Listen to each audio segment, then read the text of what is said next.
এই যে আমরা এসে পৌঁছে গেছি কালভৈরব মন্দিরে। মন্দিরের প্রথমেই ঢোকার মুখেই এই গেটটা করা রয়েছে, আর এখান থেকে কিন্তু ভেতরে কোনো টোটো যায় না, তো এখান থেকে আমাদেরকে পায়ে হেঁটেই যেতে হবে। আর ঠিক এই জায়গাটা থেকে কিন্তু দুপাশে একদম প্রচুর জিনিসের পসরা, মানে পুজো সামগ্রী থেকে শুরু করে বিভিন্ন ধরনের জিনিস।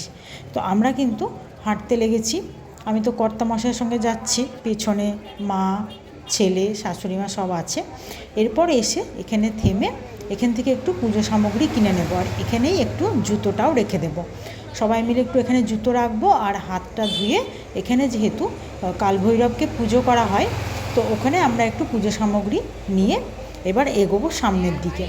দেখা যাক, কিছুটা রাস্তা বললো একটু সামনে গিয়ে যেতে হবে, কিন্তু পুরোটাই পায়ে হেঁটে ভেতরে যেতে হবে। আর লাইনও পড়েছে, লাইন দেখতেই পাচ্ছি, তবু পাশ দিয়ে যেতে হবে।